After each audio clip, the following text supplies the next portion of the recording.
Hey guys, let's say that you finished recording, you finished working on your project and you're ready to export it and render the audio. So you go to Live, you go to File here and Export Audio/Video, and it provides you with this menu. So you can select what track you want to export.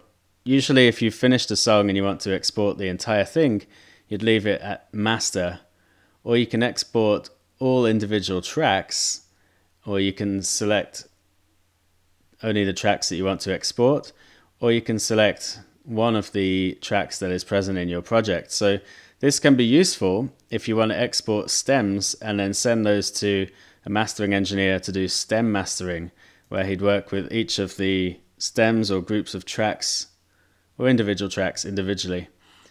Okay, so that's how you select the track. And next we see render start, render length, and render as a loop options. So if you have a look here, we see that this song starts at 111 and it finishes at 153 in terms of bars. So we can change this if we want to.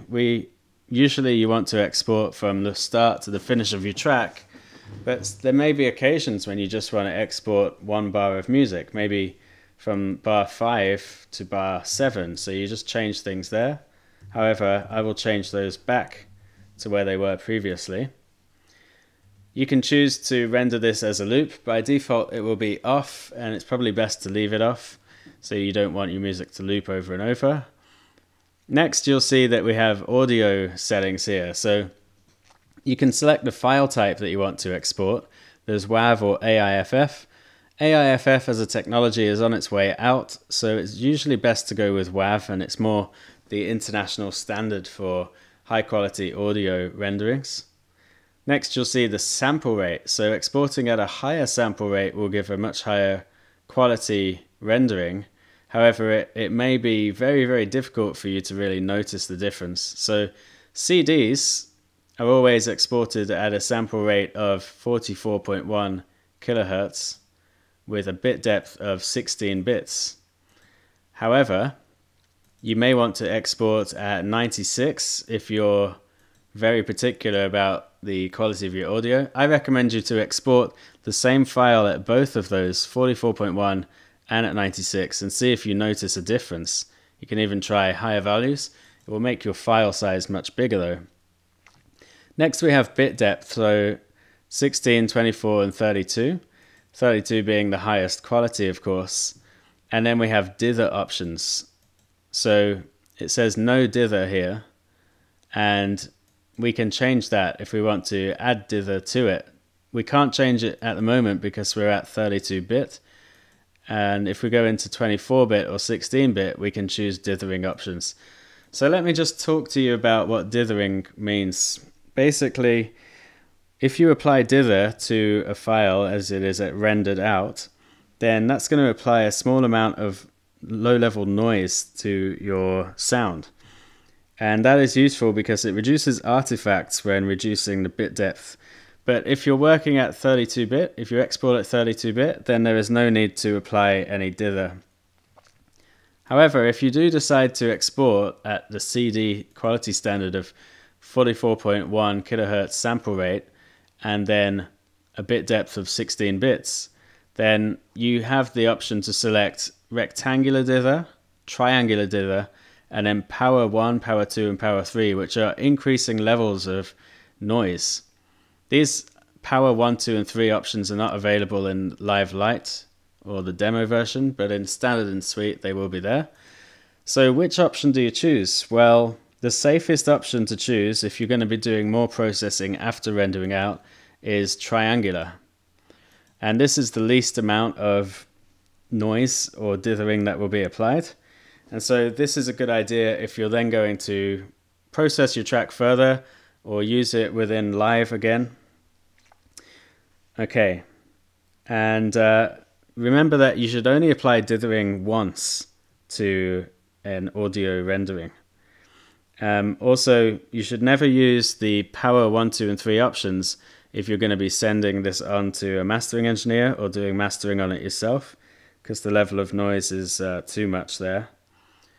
So best to go with triangular or 32-bit with no dithering. Next, you'll see the option to create an analysis file. If this is activated, then along with your WAV file, Live will also create a .asd file.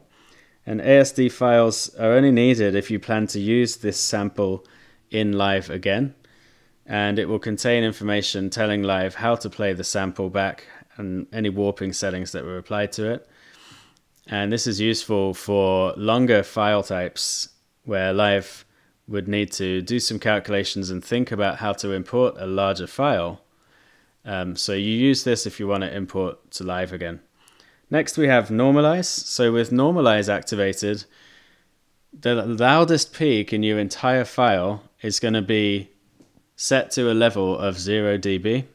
And that means you're going to have 0 headroom. So if you plan on sending your music to a mastering engineer, do not check this option, because your mastering engineer is going to want to have 3 to 6 decibels of headroom available in the master track, meaning that the loudest peak in your entire song should be no higher than -3 dB. Convert to mono. If this is activated, then it will render a mono-only version where the left and right channels play exactly the same material throughout the project at exactly the same time. SoundCloud options. So if you want it to automatically upload to SoundCloud, you can activate this, and it will ask you to log in with your SoundCloud credentials, of course. Video. If you're rendering a video, then we can do that, but obviously we're working in music production, so if you want to read up on video, you can read the Live manual about that. So once we're all set here, the last thing that you need to do is check everything and click export. And it will ask you the name of the file that you want to export. So I'm going to call this Ableton Live Skill Builder Course.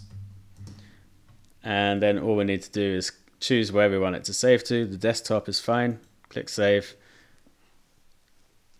And it's going to render that audio out.